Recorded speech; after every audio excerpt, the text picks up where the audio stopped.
Is the 8th of October, just after 3 o'clock, and we wanted to call together our upcoming election advisory committee meeting. I'll start with our roll call before I pass it over to Kathy, where we can kind of jump through things pretty quickly. Starting off here, Cameo. Here. Susan. Not here, maybe joining us in just a little bit. Kathy. Here. Amber. Here. Love it. Todd. Present. Rebecca. Here. Travis. Here. Jack. Here. Not with us, Marilyn, and Commissioner Slotnick is not with us, maybe joining us slightly. So we do have a quorum, and I will track down. We just hit 1 minute in, and I'll pass it over to you. Right. Perfect. The minute, have you all seen the minute? The report is right. We've all heard it. Yeah. So, motion to approve. Thank you. Do we approve the minutes? Hearing no comments. Most moved and seconded. All in favor? Aye. Passed. Unanimously. Okay. And you have the agenda, we talked about the agenda. This is the minutes. There's no one from the public to make comments. Nobody from the public online or in person, so we're knocking them off the list pretty quick today, guys. Yeah, old business. I don't have anything. No, I think what would have been the old business would have been I the think citizenship and survey stuff, and so I think we hit those pretty well with the emails out and run through. Good. And let's move on to number 5, the election administrator update. Okay, guys, I can fill as much time as you would like with this. Here's where we're at in our overall scheme of things for the election. So I provided out the update in the recording. I'll give you just a brief overview. I don't want to get too far into the weeds and repeat what you guys may have already read through. Today is the first day of late voter registration.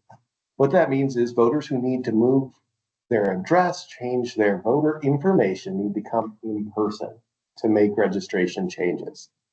This is a really big date for us because we are processing through hundreds of forms right now.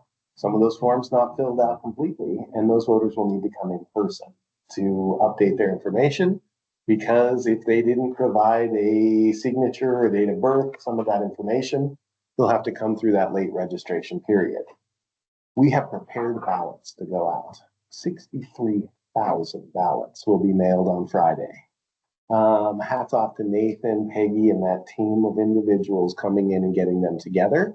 We're now working on a supplemental mailing list. With the close of registration being yesterday and late registration starting, we've been processing forms. We've also been preparing ballots to go out in the mail. And I really like to cover this because it's one of the areas of confusion that hopefully as EAC members, if you hear this come up, you can have this answer. Hey, Susan, great to see you. We're jumping through, we're all the way to the administrator update. And I was talking about preparing ballots to go out in the mail. Because of the time it takes to prepare 63,000 ballots to go out in the mail, we are already going through and preparing those ballot packets. So if we just got a voter registration form in on the deadline yesterday, I may have already prepared a ballot for Todd that's going to 123 East Street. And because he's moved and updated his information, we're going to void that ballot and send a new one to 456 West Street. This is where you start to hear, I got 2 ballots in the election. And ballots aren't forwardable. So the post office should be returning that ballot if Todd put in a change of address. If Todd didn't put in a change of address, or because it's a college community like this, maybe an old roommate gets it, maybe somebody else gets it and has that ballot. It has been voided and the new one has been sent. But voters, we will expect to see comments from voters saying, I've gotten 2 ballots. And that is the reason why, because we had to prepare that first one to go out in the mail. It takes us multiple teams and multiple days to get them prepared, sent to our mailing house, and then to the post office for a really great delivery.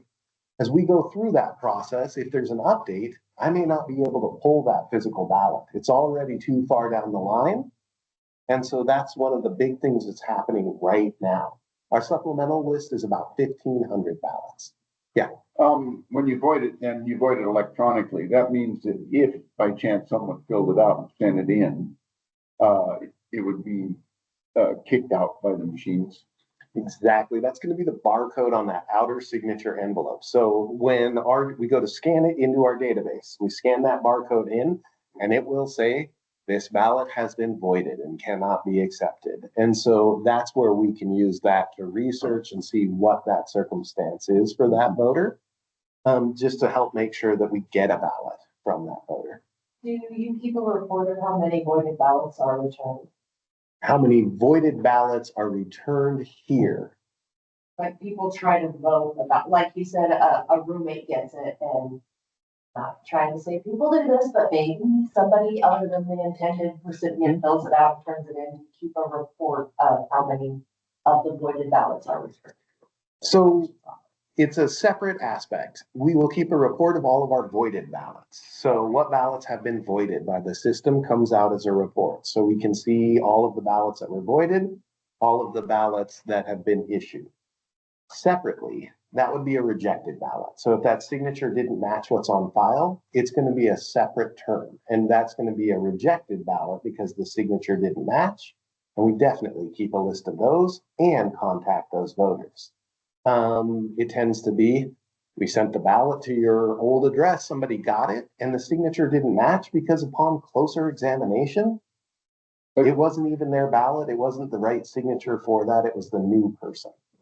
So I think you're gonna ask this, but when it comes back, if a reject or a voided ballot comes back, where do you catch it? Do you catch it on the barcode or do you catch it on the signature? So every time, the very first step that goes through is we're going to sort them and then we're going to scan the barcode. And that's going to bring up the related signatures. Now, many of the voided ballots don't come back.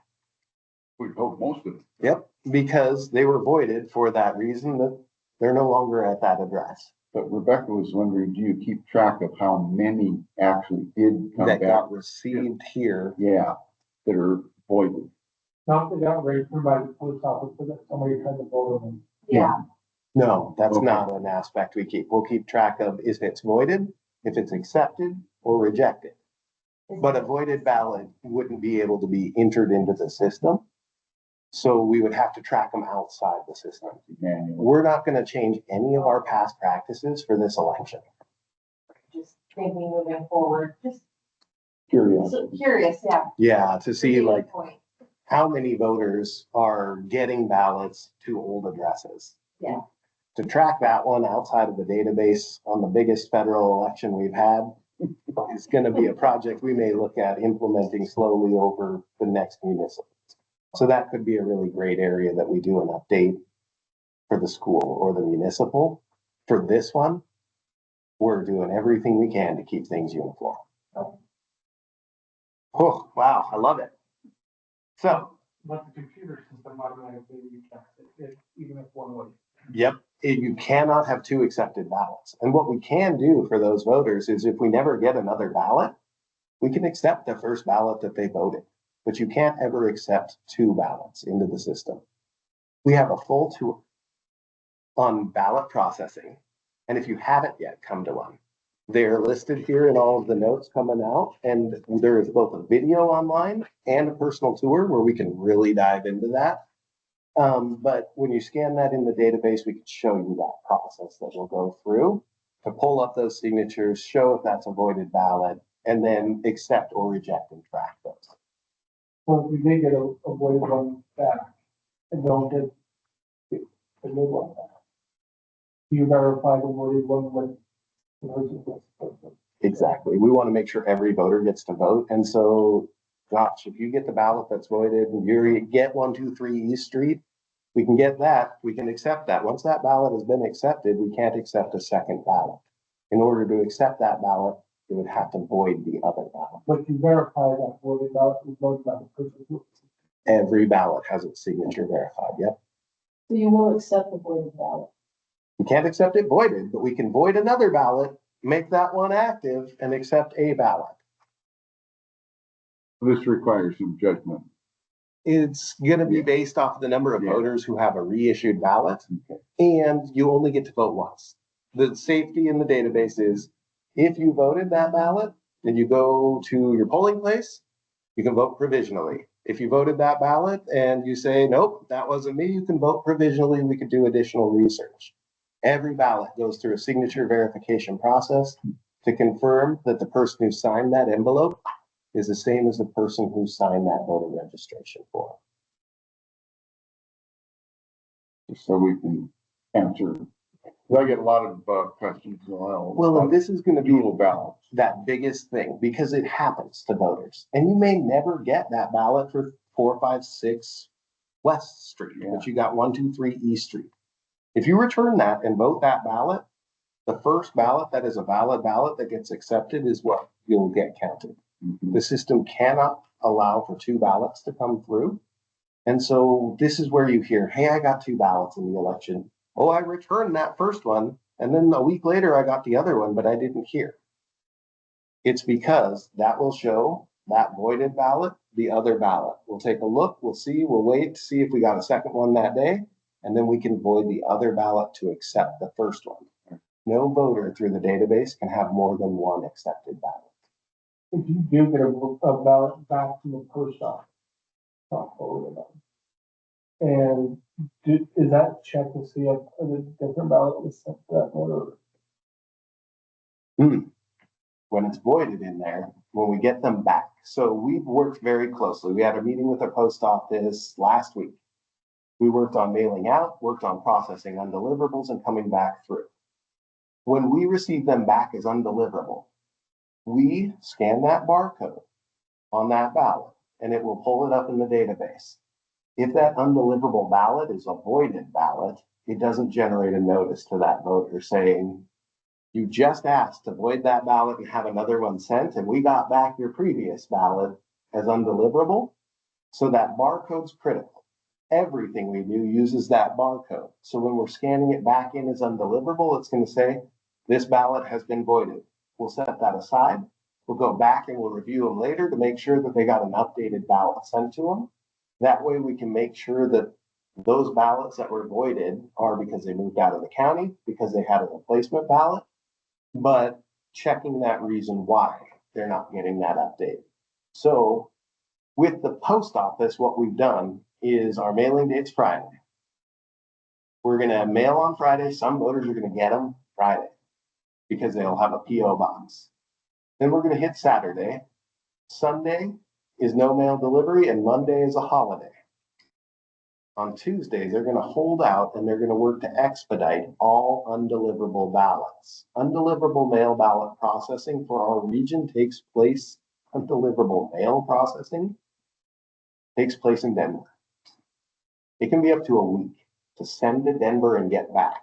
So we coordinated with the post office. We have our specific outer mailing envelope, and they're going to set those aside. So we're expecting on Tuesday, the vast majority of our day is going to be entering in those undeliverable ballots and generating a list to those voters. Because by law, you have to research that reason, return by the post office it's undeliverable, and then you have to send a forwardable notice to the same address. So you're gonna go to the post office and find that pile of undeliverable before it goes to Denver? They're gonna do that. We don't go to the post office. Pile, and it's not gonna go to Denver yet. They're working to expedite them, hold them out and send them straight here. So that way we can notify those voters instead of having them boxed up, put on the truck, driven to Denver, processed in Denver, boxed up, driven back here, given to us, processed here. We're going to try and get it done in one day. So that should add about a week for these voters with undeliverable notices. In addition to this fun note, there's more processing during Christmas than during the election. We really chatted with them, helped make sure that they were prepared for this upcoming election.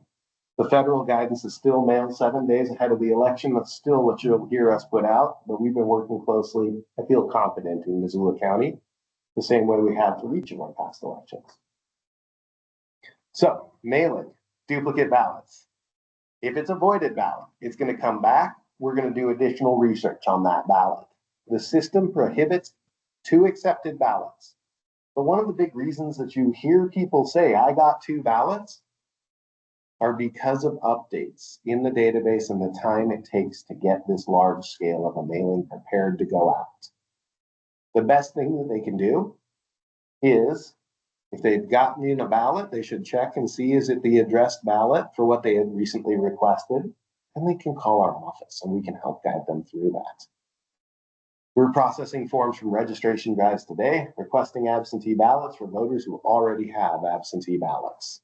So there's a lot of confusion from voters, and a lot of this due to third-party groups mailing registration drives. And so we're working closely to help make sure they're all ready. The best way we can do that is coordinate with the post office to get things moving really quickly. Okay, all right. Late reg, close of late reg, mailing at the post office, big mailing dates and undeliverable ballots. Then, because we're in late registration, one of the biggest areas I need support from the Election Advisory Committee on is our satellite office events. We've expanded our satellite office events. We have worked closely with our community councils in the areas. We've worked closely directly with the school districts in the area. We've worked with the Frenchtown Fire District. We've worked with multiple other people, and we need your help. If you know people in these regions, if you can share these through Facebook, look at our Facebook. We're posting what next week? We'll be sharing them out through ours, help them be shared more widely. I know Frenchtown Fire just shared out theirs recently for the Frenchtown event. We'll have Sealy Lake, Frenchtown. We'll have Lolo. New this year, we added in Lolo. We'll have a university event, and then we'll have 3 days CSKT Tribal Satellite Office.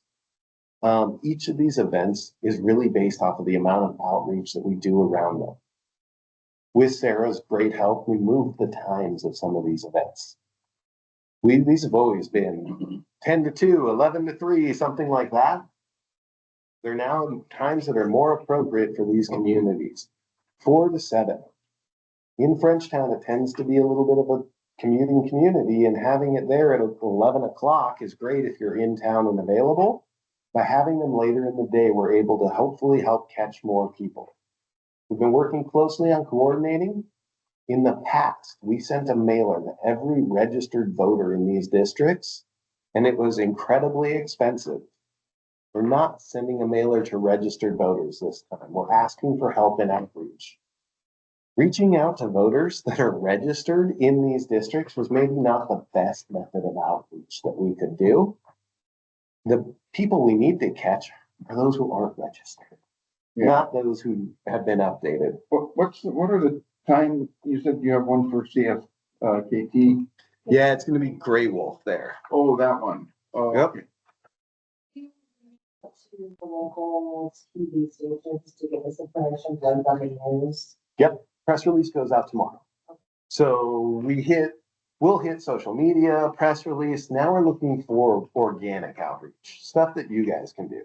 That press release goes out tomorrow. Reference is basically you have to change in person. Ballots are mailing. And if you still need to change, that's our number one call. Hey, is it too late to make this change? Yes, we got a satellite office in Frenchtown. Oh, they're actually in Florida? Yeah, that's going to be different. And so right now, the interest in the election is really high. The varying laws are an extreme challenge. That voter in Florida cannot late register in Florida. What can they do here? Well, they can't make a change without appearing in person. They can request a replacement ballot that gets mailed to Florida. They can't change anything, but that's one option that's available for these voters.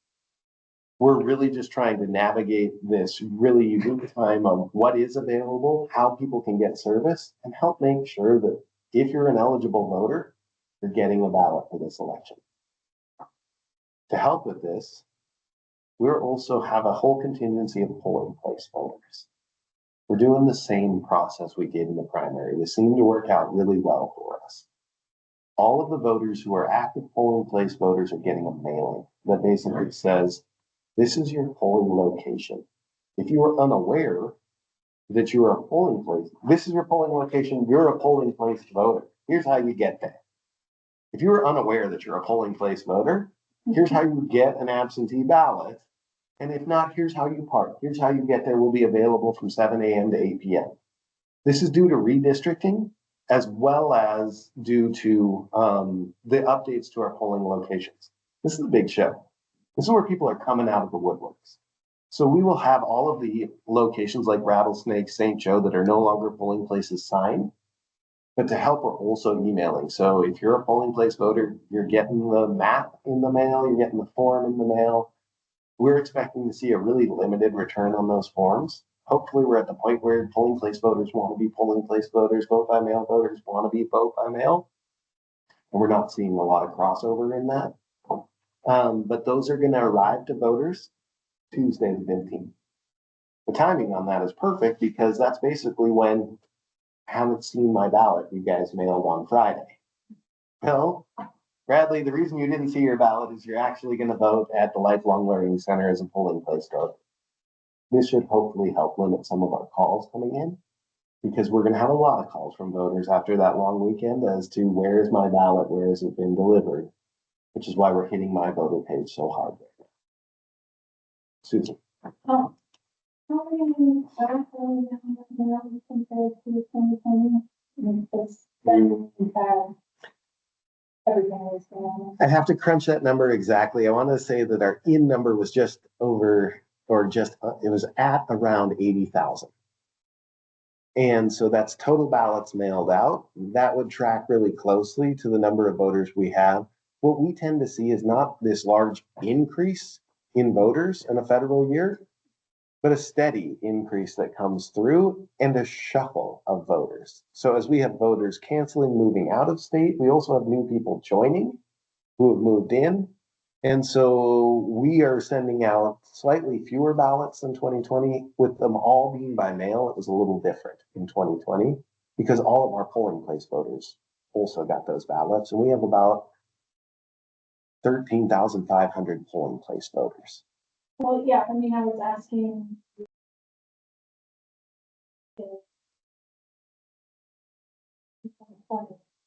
Thought they were absent voters and are expecting to be now, but aren't, and maybe have addressed that or.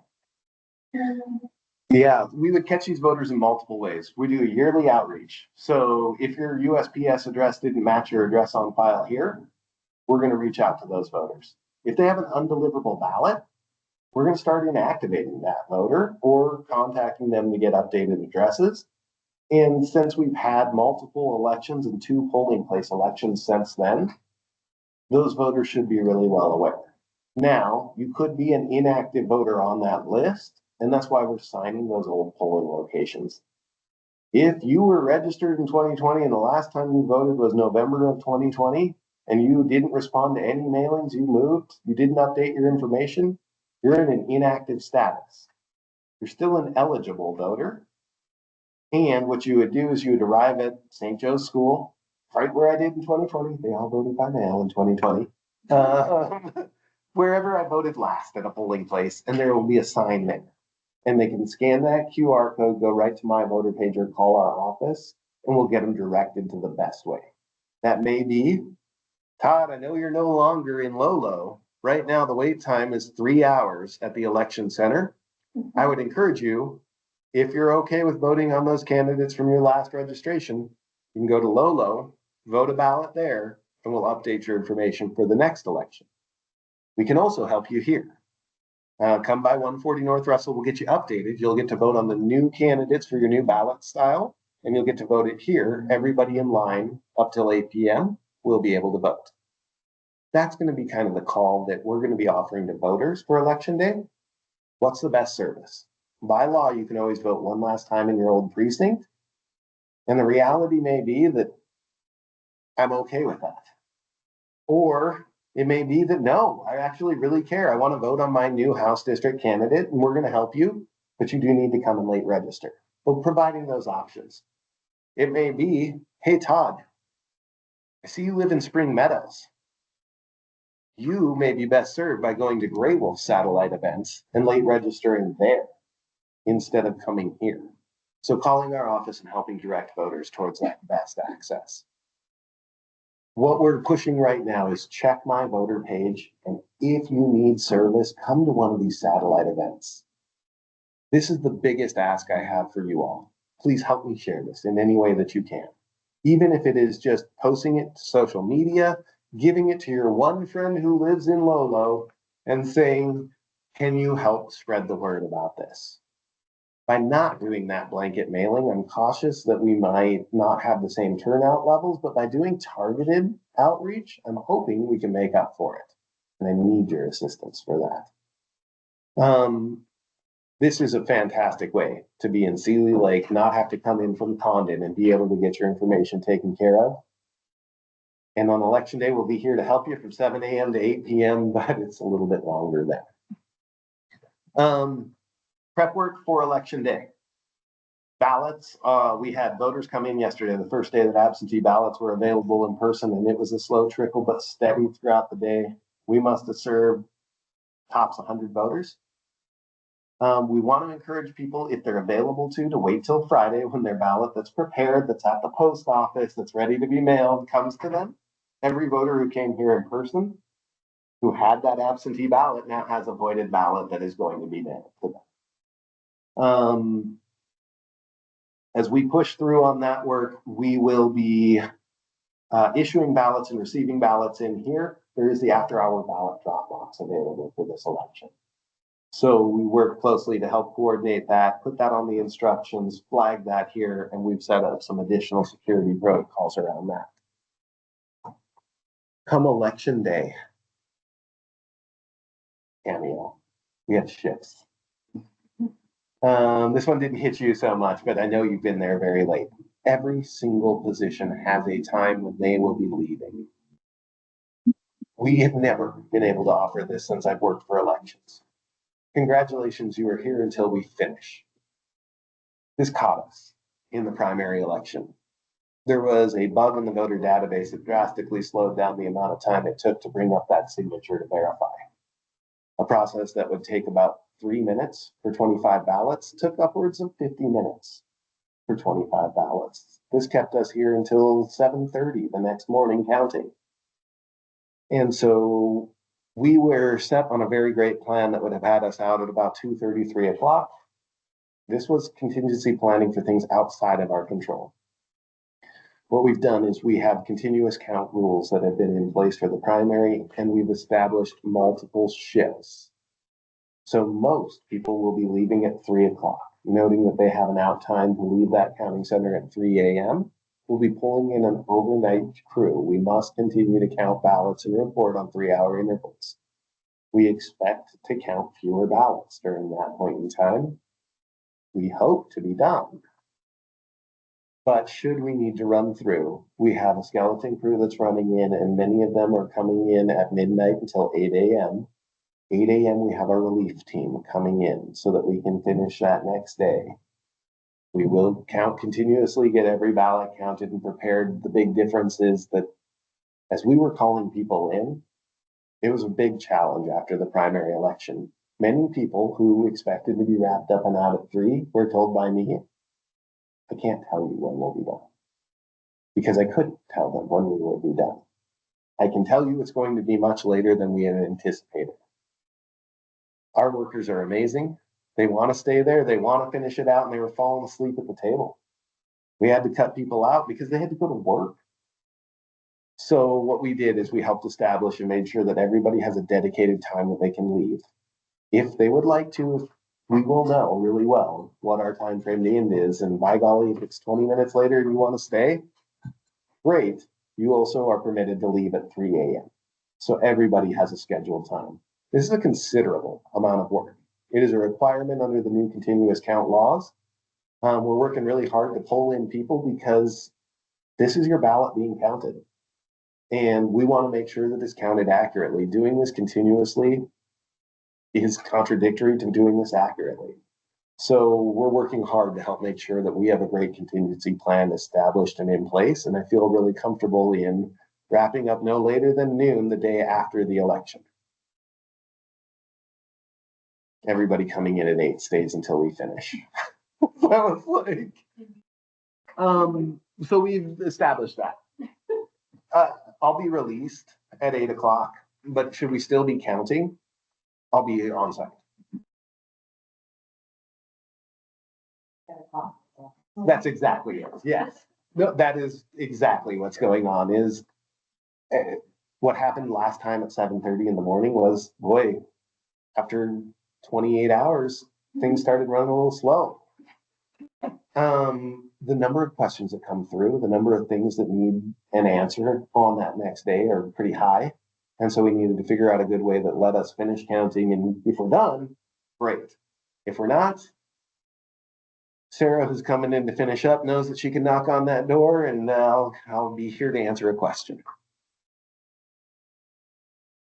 We're 4 weeks out.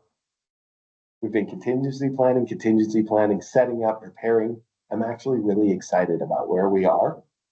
Some of the biggest items coming forward are unique things coming through the voter database, always something new. This is normal. I have to say this. This is a database that this is its first federal presidential cycle. When they implemented the database in 2005, there were multiple cycles where they were finding things that needed to be fixing. So this is part of the process in running this election. I'm confident it will be a successful election. And I'm living and breathing Rebecca Connors and not constantly telling myself, just pivot and we will get through this one too. So it's really about being adaptable and flexible. Questions. I hit a ton here. I had a whole list of things I was going to get through and I lost it as soon as I started answering questions. So please, if I missed something or you got a question about it, let me know. Or I did a really good job of explaining it. Yeah, please. Was the election judge trained before the primary? So this is a really confusing thing because there was a lot of recruitment that came out from the Secretary of State's office. By law, you must train judges ahead of the primary election, unless you don't have enough judges and you need to run an emergency training.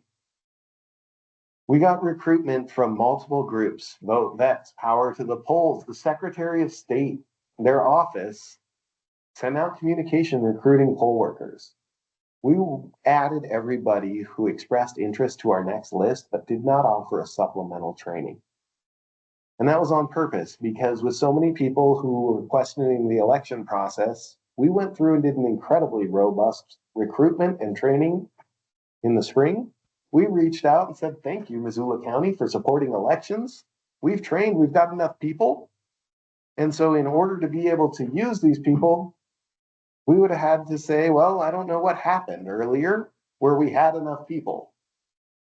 We reached out to the Secretary of State's office and encouraged them to do an update to that law so we could train later. The amount of interest we get right now is huge. And the way the law is written requires people to be trained ahead of the primary, and it just didn't work really well. So we put people on our list, and if people really truly expressed interest, but we weren't able to loop them in, we directed them to the Montana Election Observation Initiative. That was the group that did the observation during the primary, because these are people who truly want to be a part of the election. And we talked to the Secretary of State, talked to other counties, and tried to figure out what the best method was. We didn't want to lie about our recruitment efforts earlier. We wanted to follow the law, and we wanted people who expressed interest to have a way to be engaged, but we couldn't train them. Long answer for a short question, sorry. I'm just adding to that. I was looking at the bylaws the other day, and this group is supposed to go through it. Like, is that a possibility in next time we're over this? Oh, guys, I would love to run a election judge training with this group next year as a mock to get us ready for the spring. We have a lot of updates we need to do. And so I couldn't see a better group of people to run through the training than our election advisory committee and say, okay, next year, sometime around the primary election for the city, we're going to do an election judge training for this group to make sure that you guys all meet that requirement. And it'll be an awesome opportunity to say, hey, Bradley, this slide makes 0 sense before we're doing judge training in the spring. But everybody's already done it. I think a lot of people have, depending on kind of where they came through. I thought we were some first. Well, I hit people pretty hard in the spring, but I didn't kick anybody off the board for not taking it. So I didn't mean to look at you, Amber. So I was like, I don't know if you took it or not. No, I didn't follow through. I didn't push that too hard. I just said, hey, here are the opportunities. Here are the opportunities. I could see that being an awesome way that we could engage and collaborate to get some great feedback. To answer your question, okay. And I guess, this year, stuff, finish up on this. No, go ahead. So the express vote process, so we go to the poll, sign the vote, we get a ballot, while going to the express vote. We get the card, put it in, what do you do with the ballot? So that poll book judge has really specific instructions. What they're going to do is they're going to take that ballot that is the paper ballot. So sorry, for everybody on here, just to update, the express vote uses an activation card. The activation card is treated similar to a ballot, but since it doesn't have a stub, we go through a slightly separate process. We want to protect the voter's secrecy who votes on an express vote. And we also want to make sure that we have a clear process for tracking that activation card or ballot. So a voter comes in, they say, I'd like to use the express vote. At the same table where every judge is, they say, no problem, we're going to get you here. We're going to have you sign that register or make your mark. The poll book judge is going to say they're going to vote via the express vote. In that poll book that accounts for every ballot, they're going to make no special note. They're going to take the paper ballot from the ballot judge, the one that would be the next ballot number issue, and write on the face of it, voted by express vote. This is going to void that ballot so that somebody can't vote twice. And then we're going to remove the stubs for it, and we're going to manually track on our accounting log for the express vote that second ballot, that activation card. So we've got the ballot voided, voted by express vote, and then the stub removed and the activation card. The election worker is going to help assist the voter with getting that correct style selected. And then they're going to say, okay, it's all set up, it's ready to go. Do you need any further assistance? Great, I'm going to step back and give you some privacy. When they go to deposit that ballot, the one that's written, voted by express vote, is placed in with the spoiled ballots. Yep, the stub is removed beforehand, and we always work closely with an election judge because the first job that ballot box judge has is to tear the stub off. And so we want that stub torn off so that we get the activation card deposited in the box. We have it as a secret ballot, so you can't track back stub number 1 to the poll book and look and see it was Bradley who voted. So it's protected that voter's secrecy. It's placed into the ballot box, and it's treated just like every other ballot as it goes And all through. the stuff goes there. Yeah, the stubs go in with the spoiled ballots, and it's stubs and spoiled ballots. In the primary, it's stubs, spoiled ballots, and unvoted party ballots. For this one, that way we can have that spoiled ballot. We could track that should there be something where we need to show every spoiled ballot, show every stub. They're all sealed, they're together. And then we're able to protect that voter's privacy by removing that stub, having the activation card, and not specifically tying it back. So nobody wrote vote by express vote on the original ballot, it was a mess anything. Prevent that vote from being counted. If they missed writing voted by express vote on the physical ballot, the next steps should still take place. The stub needs to be removed. The voted ballot would need to be deposited. And inside that ballot box, the only issue would be that there would be one additional stub that didn't match the ballot and the unvoted ballot in there. It wouldn't prevent that voter's vote from being counted. That didn't happen. Yeah, we are going to train on that again because the instructions are fantastic, step by step. I think I hit them verbatim because I trained on it so much. The biggest issue is removing that stub to keep the secrecy and ensuring the activation card is the one deposited into the ballot box. When they come through here, we then duplicate them onto a physical ballot in the counting center. And We still have some group that can process it. we can run them through in this capacity, but it does two things. If I was an observer and I was at St. Joe's School and I saw one voter who voted by the express vote and I was like, oh, it's Travis. It helps that secrecy one extra step. And the other side is we had to create a secondary test deck. In the primary election, that was what, 3,700 ballots? So it really limited the amount of work by duplicating those. So it added another layer of secrecy, limited down the additional work on our testing to go through that process. Right now, we have about 3. We had a voter come in yesterday and utilize the express vote in the election center here. And then countywide, I expect to see 2 or 3, hopefully many more use it. But with such low numbers, we want to do everything we can to support that voter secrecy. Does that make sense? Great. Hopefully, everybody wants to believe that. I think that's such a unique way to offer that I would love to have some good people at offering that. It is, if more people voted on the express vote, it would drastically improve that voter secrecy. It would help us make this more commonplace. And it all depends on how you get asked that question. Hey, do you want to vote on this express vote machine? It's open to everybody. It's available over here. It's a unique opportunity to try our assistive equipment. And I just love your feedback. Yeah, I mean, it's a ballot marking device. There are states where across the board, that's what people vote on. The aspect of having it feel different is the hard part about it. And so ideally, it would be that in every polling place, there are 2 or 3 set up and everybody gets that individual option. Until we get a little bit clearer rules on how to track things from the state, we're running into some hard issues about how do we issue those regular ballots, the activation cards, and process through. That'll always be the one thing. You guys will hear me reminiscent of our auto marks because it used the same ballot. And being able to use that same ballot made it so much easier when it worked. In some states, like they sort of vote by machine, it's like each voter has like a code that they enter in, they see that they're for themselves. Yeah, so with this, the opportunity is an electronic poll book.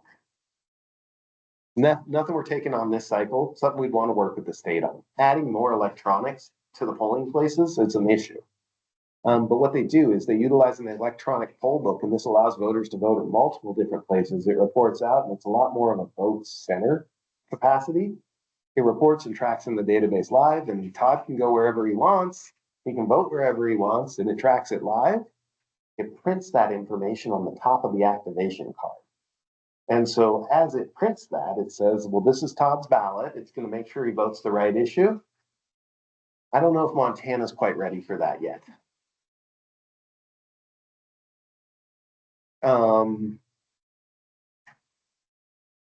Yeah, there's a long way.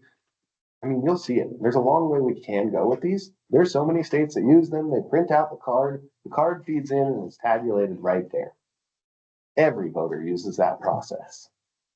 I think there's a lot of great opportunities coming forward. The reality is many of these requirements would take the legislature, Secretary of State, and possibly the Attorney General to all agree. And election administrators too. Let's not forget that fickle group. Other questions about prep work or planning. One of the nice things, we missed it on this. I've been working hard to help update it, and every time I can catch Sarah with an outreach item, I try to peg it. We have an express vote available at every satellite office event. I was working really closely to help make sure that when we were advertising the university event, there was a group of students that were really interested. And I was like, the best time maybe when we get You can absolutely come to us, but we will have them there as well. Okay, guys, I did pretty good. We were at like 2 minutes and 21 seconds when we hit that really brief election administrator update. Can I ask you a quick question about the registrations? And Mhm. if you register to vote in Missoula, but then you send your ballot someplace, any place else, do you have to maintain your Missoula residency to stay on the voter rolls, or is it just like once you register in Missoula, you're from Missoula till you change it?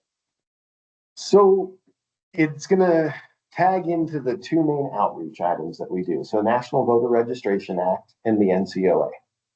If you failed to vote in the federal general, we're going to reach out to those voters. And so that's one of the areas to capture these voters in is if you didn't vote, we're going to start a process of inactivating. The other is if your address matches what's on file. So what we did earlier this year, if we find that you have your ballots, and I just did one and it went to Georgia. If they change their mailing address with the post office and it doesn't match Georgia, we're going to start reaching out to that voter and working to inactivate. Residency requirements in Montana are self-affirming. And so unless one of those two trigger a outreach from our office, if your mailing address matches and you're a regular voter, these voters will remain active and on that list as long as that's where they're getting their mail and as long as they're voting in those federal elections. With the database of the national thing, like if that person starts like registers to vote in Georgia, it seemed like at some point there was opposition to having that system. Where is that at?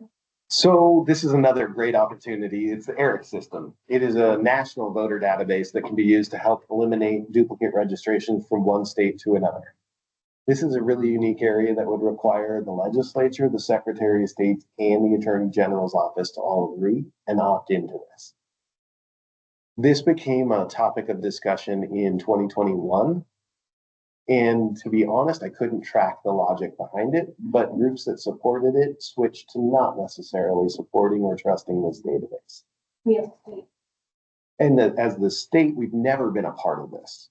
It would be an opt-in, and it would have taken the legislature, Secretary of State, and Attorney General to all agree. When I first started in 2016, we were hearing about it a bit. By 2020, it became very prevalent, and then it became caught up in some of the misinformation after the election. So it exists. It exists. Montana doesn't participate, and I'm always really cautious on that. So that.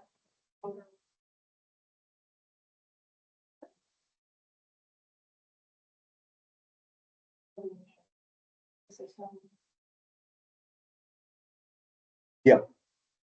There are areas where voters and bad actors could be registered in multiple states and voting multiple times. Nationally, it's a very small percentage. The nice thing is the state tracks that.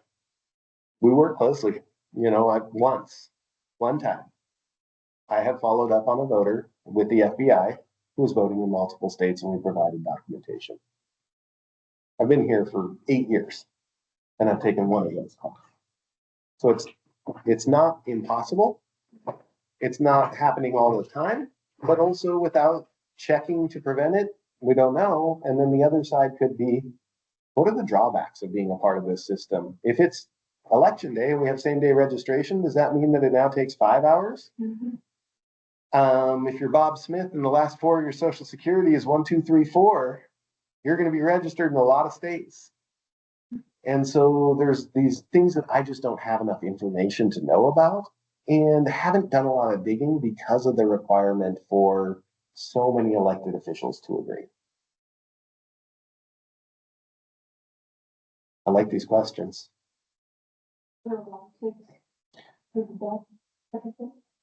I don't know. I believe it's about a third are included.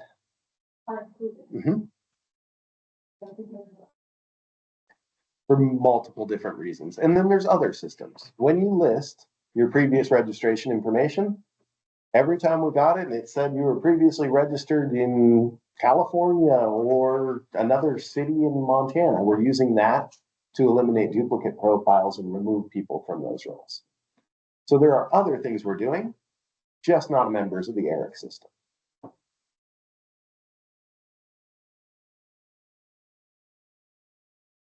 Love it.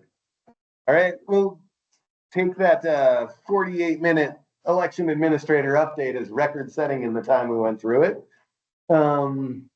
Guys, we've got a lot coming forward. The other big thing is we're going to start hitting tours. These tours are a fantastic opportunity to come see the process firsthand. There is nothing that beats the information that you get to see. I mean, they're hard. We're working hard on getting people to them and to the time. I understand that it can be a challenge to come on Monday before the election to observe tabulation. There's just not a lot of times when we're doing this process. So we are coming in, inviting people to the process. With this outreach, you will all be included, and we will do the same outreach to each elected official and candidate. So we reach out to the House district level. We don't reach out and invite in every presidential candidate to come to our tours here, but we are reaching out and hitting our House district, our state legislature, and all of our local elected officials, including the city, because next year will be their elections. Oh, they absolutely are. Yep, they're on our website. They're advertised. We're going to do a news release. What's the capacity? The most, I would love to hit our capacity. Usually there's 2 people. I know we have, I believe it's tabulation testing. We have a school coming, a class. I'd run a class through and had 4 observers. I think the maximum would be about 30 people. If I hit 30 people, we're all going to the TNC that day. We've had 1 or 2 people at this. We want to advertise this really hard. We want to really help recruit people to come. Even our strongest critics, when they come and they see this, leave feeling more confident in the process. You can't beat being here. Just help us get those people here.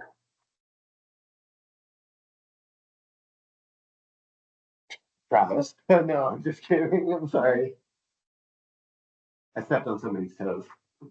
I was gonna ask when the signature revolution starts, and does it go every day or just on? We should do our first roundup of ballots on Thursday or Friday this week, and we process every single day. We'll do our first mail pickup is scheduled from the post office on next Tuesday, process every day. So while we have a tour of these processes, we're always open towards public observation. When I started in 2020 in this role, we made a conscious decision to allow observers in every process in the election. And so somebody can come right now and say, I just want to watch late registration. Absolutely. We'll get you signed in as an observer, get you ready to go. We'll be processing those ballots Thursday, Friday really being the start. We haven't yet pulled them. Then we'll start getting them in. The only people who've gotten them so far are people who came on Monday or came today to get those ballots. Then on Tuesday, we'll start processing. So somebody can come and watch at any point in time and should not feel limited to only these times. The hard part is I may be running our signature verification for an hour, and we processed all of the ballots that we got that day, and we closed out those teams and sent them home. So does it start at like 8 in the morning or always 8 and then goes till 7 of the day? Yeah, so it's 7:30 for our mail pickup. Depending on the amount of mail is when we're going to pull in our teams, because our teams are so dang flexible. And so usually they're coming in at 8:30 after we've sorted and prepared everything to get scanned in. If we've got 5 teams and 300 ballots, it's going to be 20 minutes. And we're going to clear them out and they're going to close out. So that's why we establish dates and times for the tour. I know these processes will be taking place at that time. But the way that our process goes, the first thing we do is sort. Then we take them through after our sort and scan them into the database, signature verify. Weekly, we do the process of removing secrecies from the affirmations. And anybody who's interested could just kind of call our main number and we'll get them situated and ready to go. Yeah, seeing that process is so dang great. I love when people come in and they're like, wait, they look at every single signature. Absolutely, we do. I mean, signature, like, There's no limit in this database. And so the hard part is going to be anything pre-2005 that got scanned into the old database is where we start to get kind of out there, but there's no limit to the amount of forms or signatures we can create. So it depends on how many times a voter has moved, filled out a new update, needed to update their signature. I think in mine, I've got 8 forms, starting when I moved the registration from Cascade to here. And each of those have a flipped signature. I had no gray hairs when I started, guys.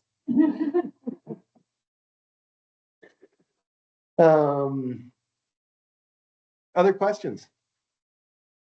I think this is the bulk of our meeting. We are working hard on getting all of our stuff ready for testing coming up. So I don't mind I have a couple of things I'd love to update you on in the next items. Why don't I just shut up and let us go through the agenda?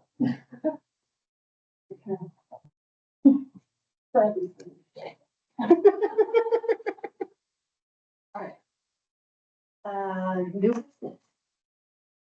EAC interview. We have 11 applicants for the 3 positions on the EAC. It is fantastic. It is because we had 3 positions available on the federal general election right as the presidential debates were happening, candidates were changing. The interest is super high right now. There were a lot of positions. I've been singing your guys' praises. When we talk about some of the great work the EAC has done, I reference prepaid postage. I reference the work on these tours. And I reference the recent change from a bipartisan to a nonpartisan committee. This is important because a lot of these people are applying for the positions that were open due to that. And so they need to understand that that's why these positions came out and were available. We are interviewing until late November. Sarah and I are just jumping in whenever we have time, and we have blocked out so many times for critical election items that it's been a little bit of a challenge. We'll look at it a little differently the next time. We've had periods where I have told you we are reposting our positions because we have not had any applicants. So this is a good problem. So there are 11, but for how many positions? For 3 positions. Are doing out, they are student. They were eligible, yay. Yep. Yeah. I think that the 2 updates, like that you start and moving that time frame made a lot of sense. I've been working with a coalition on civic engagement around the election with the university, and it's been beneficial. This is where we're getting these people from. So that's been really helpful. You guys are doing the commission. Sarah and I sit in on them. The commissioners run them. And so the commissioners have the ultimate decision. I like to meet people who might serve on the committee because we'll work very closely together. Right now we have internal applicants applying from the alternate position to a full position. We've got some great applicants that I've never met before, and we've got repeat applicants, which means a lot to me. So this one goes from like the whole, hey, yeah, welcome our new members to this time we'll be welcoming our new members in January because we'll be interviewing in late November, and then the commission will be making that decision to get people on board. We also can start after questions if the commissioners can't field some questions that come in that way. And usually it's like, you expect me to be the most knowledgeable person about elections and go out and give this to the community? And it's like, well, not today, but soon. No. Yeah, the election's in 4 weeks. So it's been really great. That has been a big benefit. But it also means that we have vacancies through until January. As we get more information from the commission, we will be making sure to share all of that. The voter survey. This one's twofold. We talked a little bit about a focus group on people who didn't vote. I didn't hear much back. I'd kind of sent out some great guidance from Christina. Christina helped me put together some great guidance about what a focus group might look like, as well as some people who work at the university MPA program who might facilitate that. But I just didn't hear much back. We also proceeded forward with a mirroring survey that we had done before, which is a different aspect. This is that self opt-in survey we ran in 2022 via QR code on the instructions, and we're going to do a poster and a handout at the polling places. One more thing for the polling places. That way people can capture that QR code. We went with all of the same questions from 2022, except for the specific questions that were around redistricting. How far are you willing to travel to a polling place? What is an appropriate wait time? We did keep our communication, how people gain their information, and we looped back in data from our 2020 survey. This is what we would refer to, Christina would refer to as the competence matrix. I am confident that when I vote my mail ballot, it is counted correctly. I am confident that the information from elections offices is provided accurately. I am confident in the outcome of elections. We were able to use the MPA program and Big Sky polls to do the survey in 2020, which gave us a large enough sample size that we could start to extrapolate out data from that. These self-selecting surveys will not provide that, but I still want to know the information. So what I can't do is say that based off of these 500 respondents, this is what Missoula wants. But I can say that 500 respondents asked for this, or 250 out of those did. When we saw the last self-selecting survey, it was 1/3, almost half, 1/3 to a half that voted at the polls. With 85% of our voters signed up to vote by mail, you can see that the people who were self-selecting in, a lot more polling place voters were self-selecting than mail voters. So I can't use that to extrapolate data. But one of the things we really want to know is, with all of the malicious misinformation, what is it doing to voters' confidence? Now, this is not a scientifically conducted survey where we can turn around and say that 95% of Missoula County feels very strongly that such and such. But what we can say is that voters who don't feel very confident in the process are also getting their information from Facebook. Todd. Regarding the focus group, you said you didn't hear much back. Back from whom? Anybody here? Oh. Yeah. I was like, what do you guys think? Oh gosh, it would have been like the week after our meeting with the information from Stuart. I can pull it up and forward it. It was an email summary I sent out after the last meeting. So it was kind of a summary of the meeting and survey thoughts.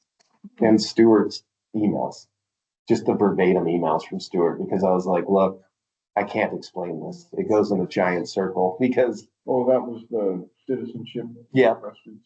Yep. So focus group discussion was included in that. Yes. And here's the thing. That's a ton of work, guys. I'm not going to lie to you. That is a ton of work. A focus group. A focus group. Yeah. Pulling that together. I am listening, hearing, providing out that information. I was not excited about putting together a focus group that requires so much additional work without putting that in and piecing that together. I still want to get information from voters. And the survey is built and it was available and it was easy to use the same programs, literally we plugged in the same questions from 2020 and 2022 verbatim. That's so helpful. These other programs we're going to set up, we're going to gear up, we're going to start piecing things together, and we're going to help work towards taking these recommendations and helping make them happen. I just need a little more on that. I'm not too worried about it because, boy, we're up to our eyeballs in projects for this election, but I'm here to help support you guys in getting through that next step too. problem with a lot of these focus groups and other surveys is that it's asking for negative feedback somewhat. It's asking, why don't you do thus and such? Why don't you? And people don't answer those questions. Yeah, in ours, the language is really specific. Are you confident in? How do you vote? And so, some of those questions being focused, if you vote at the polls, specific questions for the polls. If you vote by mail, specific questions there. Having Dr. Barsky's assistance, she helped us set this up. She's gone.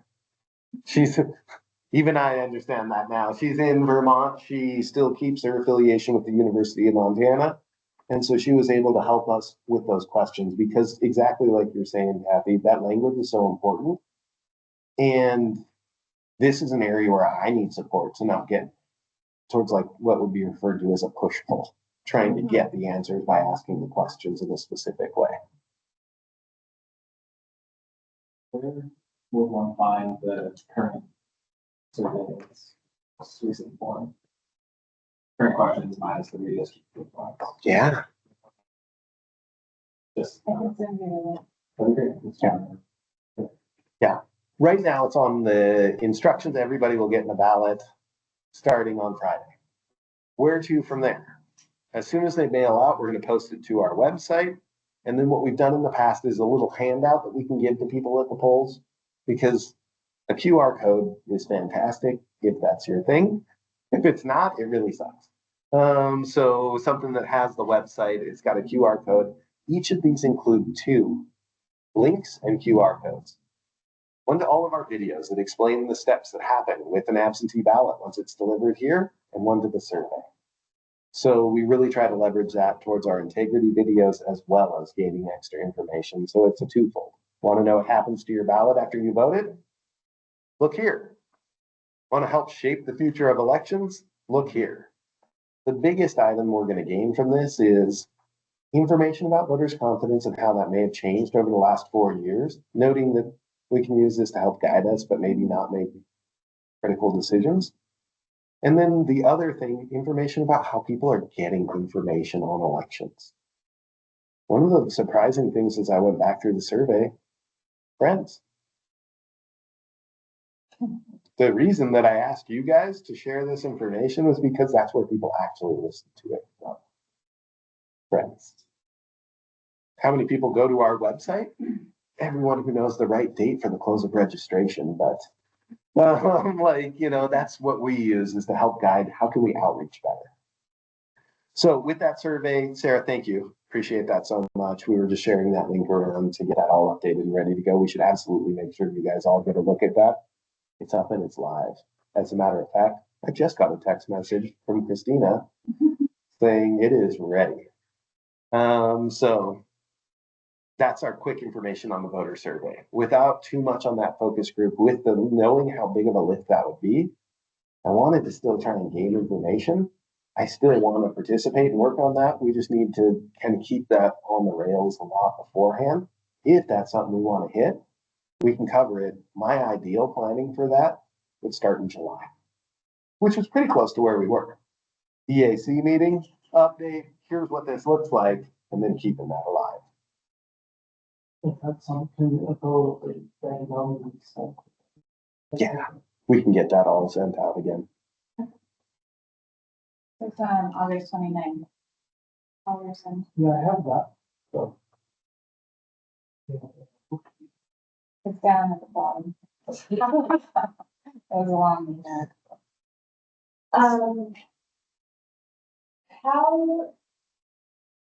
However, at the end of county, we transmit our vote numbers to the Secretary of State, correct? Yeah, correct. That More than once, right? We have to do it like before we. I know we do it at intervals. So here's how election night reporting will be. And we're going to work on this to help make sure that there's a clear guide because the media is going to be one of our biggest concerns. The way that we do election reporting to the state has changed over the course of the new database. And there's a few updates in the continuous count law that's required.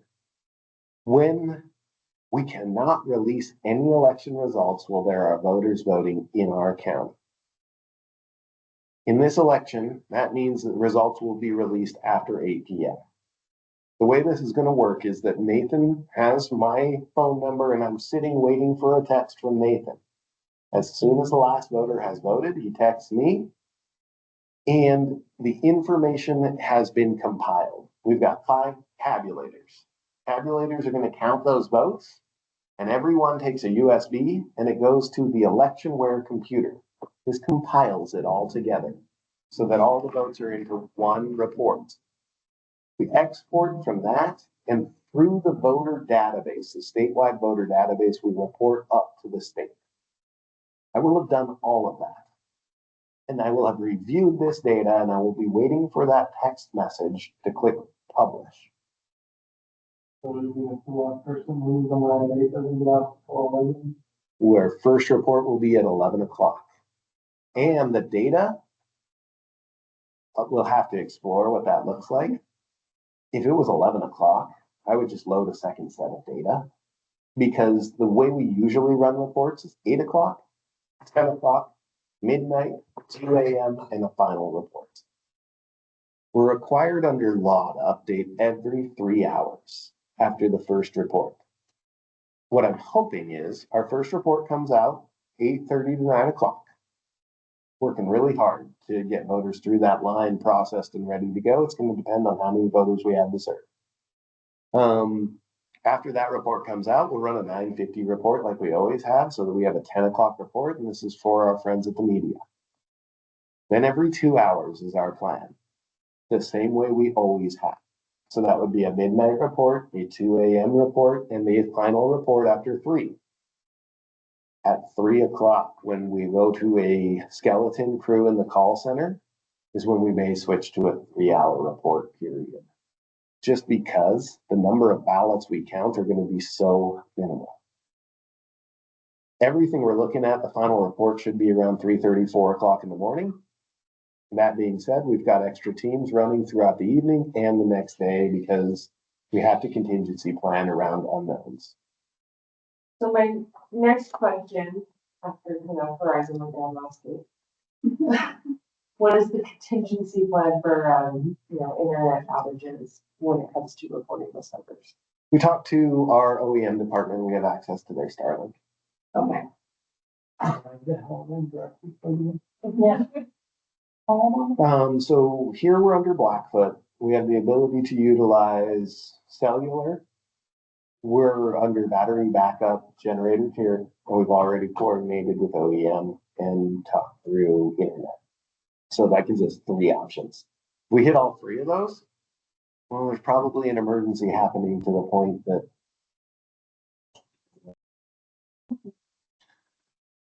I have a question about the survey, because I brought up that, whether people are actually getting their ballots if they don't vote, did you decide not to do anything with that, or? so that would be that kind of focus group. Hey, you didn't vote. Did you get it? Where did it go? So right now we can pull up the number of people who have those undeliverable ballots and the same info. But I thought that was kind of the purpose of the focus group, was to catch people who weren't voting and why they weren't.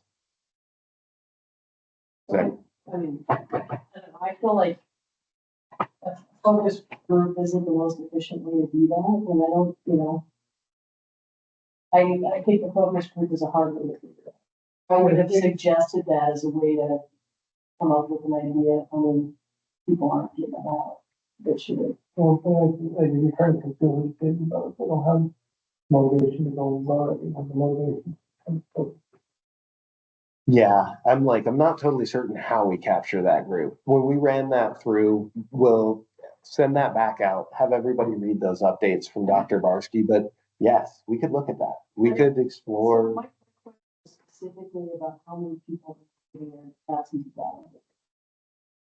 And I would like to know if people have a reason for not voting, but I'm sure they're gonna say, I forgot, I don't really care, there's a contingency of that that's going to, it's more like, is it 0.005% of the people who don't ever get their ballots, or is it 5%? And to me, that's a big deal. That's what I was asking about. Like, when mail ballots versus now. I mean, because if they don't have this in the mail, that, I don't know, since the like, clean voter rules, ensured and eligible and can vote.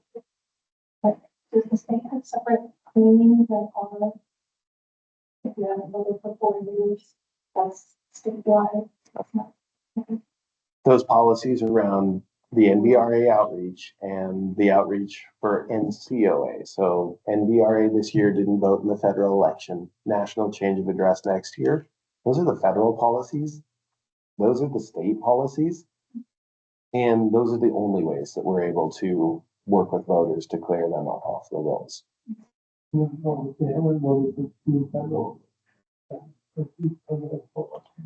Yep, and so you'll be in an inactive status after these outreaches. If you don't reply, you will be in an inactive status for 2 federal general elections before the next time that we complete the National Voter Registration Act and move to cancel. In Montana, counties cannot purge. I can never get rid of a voter out of the database. You're always in there. You're in a canceled status. There's been discussions about other states moving people out of the database. And I've directed all questions about purging voters to the Secretary of State's office because we have no capability to do that. The state has also made a commitment not to do this, but I can't answer questions on it. Did I do okay in catching what you were looking at? So people aren't getting removed other than the standard process. Guess I'm just trying to generally understand what the rules are from this.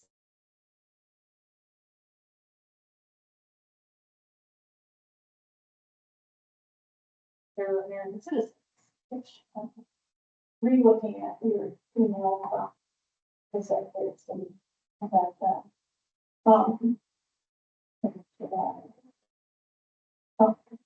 But yeah, it seems, it's just hard to track kind of like how each county might perform the same requirements from the Secretary of State, must be a little different.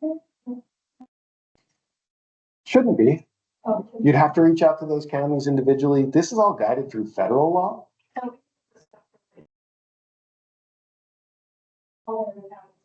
Oh, these are under law. And so, yeah, But I mean, just I can't speak like for, where, you know, every other county is looking at signatures every day. They've gone through that file with them. That's every county. it's a best practice for counties to do. Well, it makes sense for us because we have a lot. The training they just gave encouraged them to do it. There are specific areas that counties do have leeway. What's my schedule look like? How many people are we going to staff at a polling place? And then there are federal requirements. The way that voters get inactivated and canceled are under federal requirements that are mandated. And so that's the National Voter Registration Act. That is required to happen every other year. And under state law, we do yearly list maintenance on that off year. And so those are requirements under both federal and state law.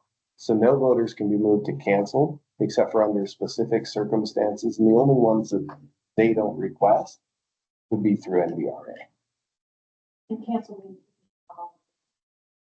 You're in the database, you're just listed as canceled. Purged would be gone. And purged is the bigger concern. The way that the state is tracking information, it's all saved in the database.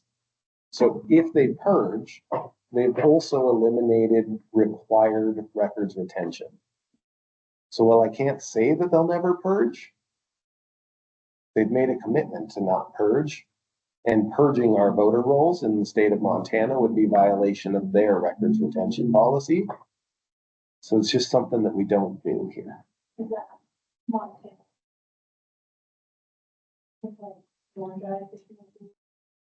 So that's going to be Montana rules. Yep.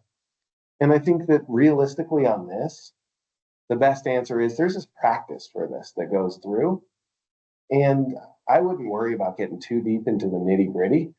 There is a uniform practice that every county follows, and if you want to know how a voter goes from active to inactive, then they should reach out to us and we can walk them through that process. One of the things that I'm thinking of right now is I talk about this practice time and time again. Maybe we record a video because it's the exact same thing every time.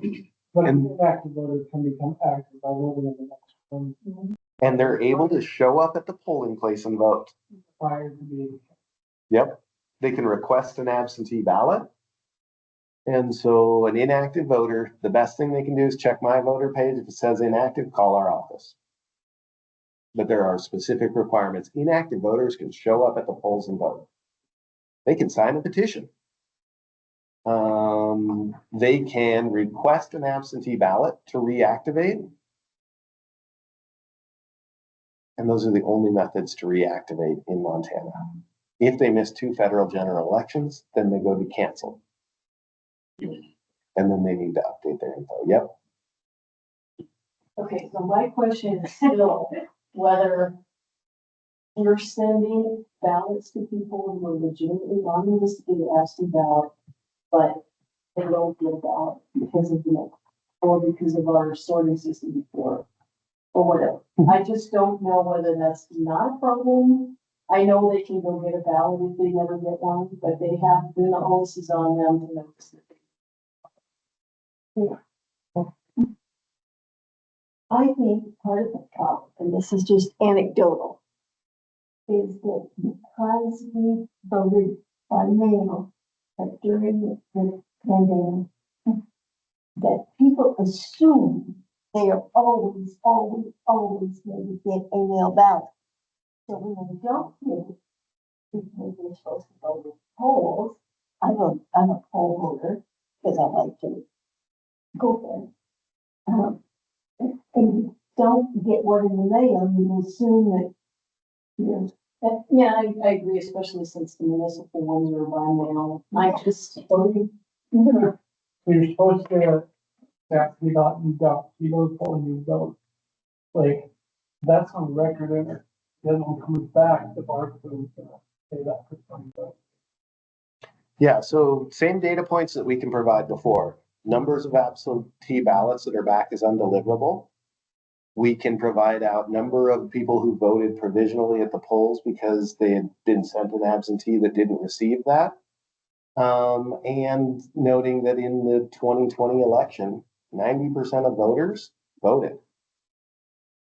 I don't know where we hit that point where I don't know where we hit the point where we're at the number of people who are going to vote, whom are there, compared to voters whom are prevented from voting due to not receiving a ballot when we hit that 90% return rate. And I think that that's kind of it, is we can provide out the same data sets. Is the request to start calling voters to see, did you know if your information was correct? so I guess. Like how would we survey Put that? it like this. We're sending out 63,000 ballots. Mhm. And if we get 90% return rate on that 63,000, it's probably fine. It's probably what we can expect. But I don't think that the mail delivery service is what it used to be in 2020. And there's all these questions about what, where the ballots go, and do they get where they're supposed to go? That is my question. So I guess I'm fine. Just saying, let's keep an eye on it and see if we get 90% back, but if it comes back 80 or 85, is it because the mail is getting where it's supposed to go? I think at that point, like if somebody's expecting that, they don't. Then reach out. And I agree, it's just, we're telling them we're sending their ballots, and if they're not on it because they're just not paying attention like we do. That's it. Yeah, Well, I think it'd be interesting to look at the rate of return on voted ballots versus the percentage of deliverables and see where those numbers. oh yeah, we were at 2,400 undeliverable ballots in the primary election out of the 58,000 we sent. We can pull those numbers from this And election. then what was the percentage of returned ballots? I think the ballot return rate in the primary election, Was that in like non-deliverable or voting? Voted ballots, what was our voter percentage of, because it was an all mail-in election. So we sent out 50, what did you say, 8,000? it was about 58,000. We And got 2,600 undeliverables. So how many were voted? I think we had like an 80% return, ballot return rate from voters who got them and returned them. We were on track with all previous primary elections. So it's hard. Do you not vote in a primary election because you're not familiar with the partisan candidates? Are you not a primary voter? If it tracks the historical ones and we're seeing fewer ballots returned as undeliverable, and that was the big thing. So that leaves a 9,000 ballot difference. And so that's what Cameo's question is. Right. Still not my question. My question is, how many people are not getting there? Well, that's the question. Did those 9,000 people get to not vote, or did they not get them? That's your question. Okay. Traditionally, less people vote. And I don't know how we would answer that question.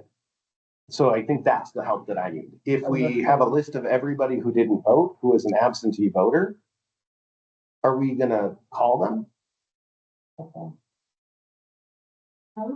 We were gonna talk about it, so. Well, and that was that focus group idea of trying to reach out and gain some people. And so let's revisit that email that Sarah had sent out after the last one. See where we get to the answer on that question, because I just need to know how we want to get to that answer. If it's reasonable to expect, and specifically if there's a large cost, how do we fund it?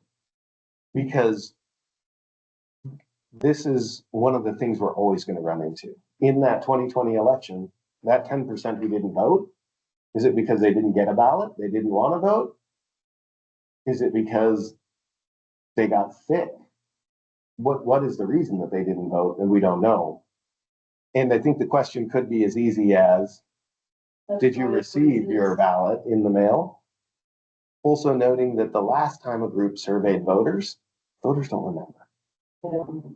And so having a voter self-report that I didn't get a ballot in the mail may not be the most accurate way to gain that data. Right, well, because people don't realize the difference between school ballot or municipal or primary, it's just ballot. And we have school ballots coming in primary, things like that. So it's just like, will they be accurately answering the survey? If we ask them if they got their ballot, oh, yeah, you got school one, which one it leads to the answer that we're looking for. That's all school ballots. Right, so it's But hard to craft the question so they hit the audience in a way that they're understanding the exact. What we're trying. Yeah. we can pull up that data to help I can build that together. So obviously I don't know what that's going to look like for this election yet. I'm expecting about 2,500 undeliverable ballots. That has been tracking since we started yearly list maintenance. It almost cut in half between the 4,500 we were expecting to yearly list maintenance, checking the addresses on file. We can come up with that universe of who it may be, and then start to think about how or why. If it is calls from our office, the universe of people who got an absentee ballot that have a phone number on file with our office may be short enough that we can just say volunteer hours from the EAC is enough to make these calls. It may also be that it's just not enough data to gain the answer for what we're looking for. And that's one of my biggest concerns around this. We've seen over the past, the Election Integrity Project put out a really glossy page output that said, 1 of 4 votes is not valid. And the problem is the way that they put the data together wasn't in a way that could actually come up with good data. And they relied upon the fact that voters didn't remember the data and use this to expand to get their same information. So as we build that together, we can come up with a universe, a list, and see what that might look like and build that out from here. I think we can kind of revisit and look at those emails because I thought Christina had a unique way of looking at it which may be that no, getting in touch with those voters doesn't make sense. But if we get 10 and we ask them other questions, that may. But if that still is missing that overall purpose of what we're looking for, is there a good way to come up with it? You want to get provisionals for people that don't go to the poll after they done that, people, compensated. Mhm. You know how many didn't, went to vote at the poll for maybe did. Mhm. Okay. Or committees. And that's exactly it. It's like, did you not get it? Did you have it in your junk mail? Did it get delivered to your neighbor? I mean, like, these are the concerns. I feel like if that number of people that are reporting that they never got one, is going to vote, is not changing much. It's, I'm making them out of the mail. It's fine. So if somebody is supposed to get an absentee ballot and then they go to the poll and vote, do they vote a provisional ballot or they get? They'll vote a provisional. And so we can track all that data really easy. That comes right in. I can track who didn't get a ballot, undeliverable. I can track who didn't vote a ballot.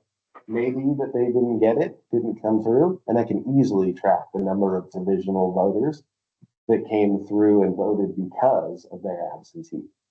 Now, the option is I didn't receive it, it was destroyed, or or I made a mistake. And so the option isn't necessarily just that I didn't get it. This could very well be I did get it, it's on my counter, but I'm here. But I'm in town. Yes, and I want to vote. And so we can build that out and see those numbers and kind of see where it comes to. From there, let's take a look at that information from Christina and see if that's where we want to go, or if maybe it's something I can just pull up from that other data and we can track that historically. One of the nice things is I know I can track between these two elections. I don't know how far I can go back with the new update to the database, but I can really start to see from here. The hard part is the last federal general we had was so different. Yeah. As I was just given an interview and I was like, no, you can't compare it to 2020. Yes, we had an exceptionally long wait time here, and it was the only place people could come to. So take a look at that. Let's see. I will pull up data. So what I've got is undeliverable, absentee to not voted, and then provisional numbers. And that's, What they didn't get. yep, that is great data that I can put together to help see this, and I can pull that same stuff from the card. And that'll tell us if it's getting better or worse or maintaining, tracking. If there's not really a change, I agree with you, then it's probably an issue, but it's worth entertaining the idea of an issue. Oh, guys, I will always want to look and see data. Because if we can't look to try to find out, we won't know if there's an issue. Some of these may become that there isn't. I would Let's, expect them to come back saying there isn't.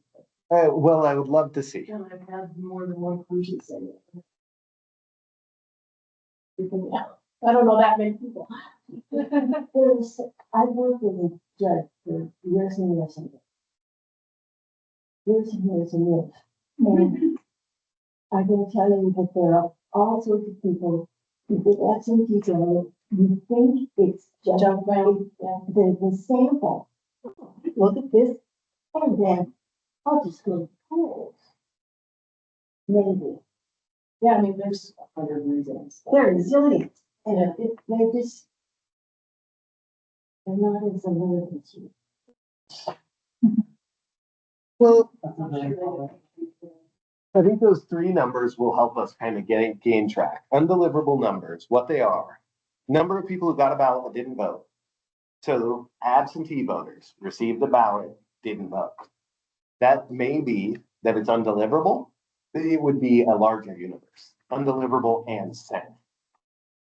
Sent are the people who may have never got it. It seems like I did once about when they don't vote, you send them that card. Mhm.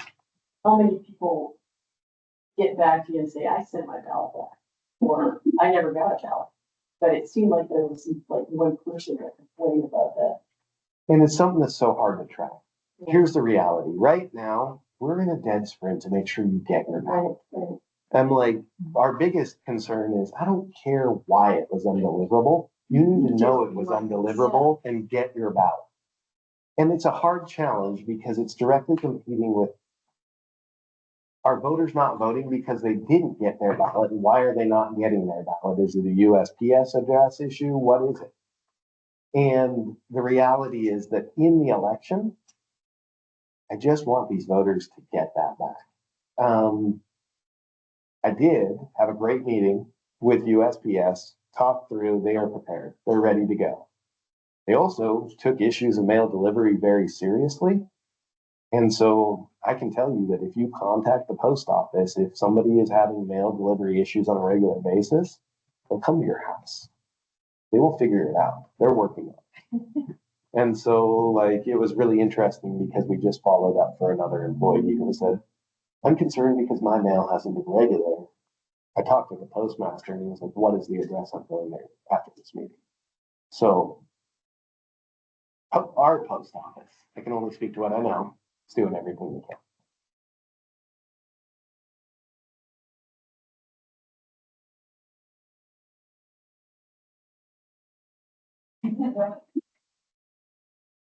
Okay, then beyond the voter survey, any comments from committee members of things that we haven't discussed? Okay, the next meeting date will be Tuesday, January 14th. 3 p.m. Oh, I just saw 2025 on there and I was like, oh, yeah, that's coming fast. Couple of things for that meeting. We'll have some great numbers and updates from here. Hopefully we'll be able to crunch some of this and present out some survey info. And then also we will be right into the legislative session. At this time, in the last legislative session, there were 300 election bills in. The last time I pulled it, which has been about a week and a half, there were 7. Yeah. Yay. 7's a lot more manageable number. Yeah. Why do you think that is? I think that the legislators specifically might be looking at some of the different updates that have come out and are maybe playing their cards in a different way about how they're requesting those bills. A lot of these bills were generally revised election laws. And legislators get a set number of bills. And I think that if that was their hot topic, I know that they would put in multiple generally revised election law bills that we would track and watch. And they didn't always make it past just receiving a title. Well, I also think that they had that one joint select committee on election, and that got a lot of information to a lot of people that do have that. They understand it a lot better. Yeah. There will be some other bills. Oh, Yeah. We helped work on a couple of bills that are going through the association for updates. Things like you need to sign a voter cancellation. Things like the timeline for a recount hits on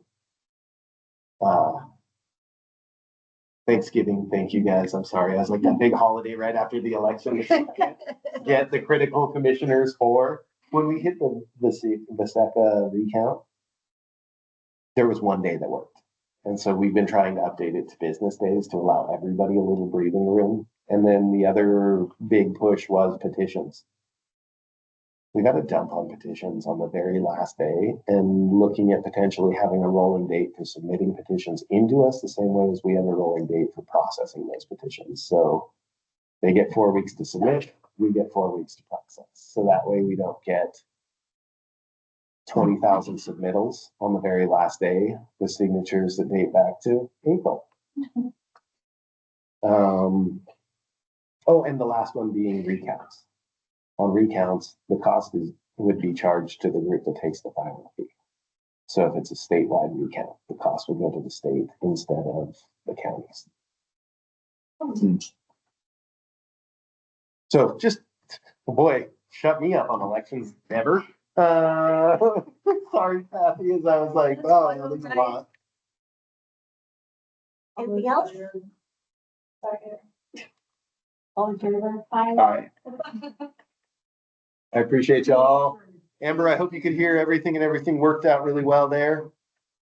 Happy election day. Great, love it. Guys, I look forward to chatting with you all up to through election day. You got my number. Don't hesitate to reach out. We got a lot. Oh, please. Thanks, Amber. Thanks, everyone. Thank you.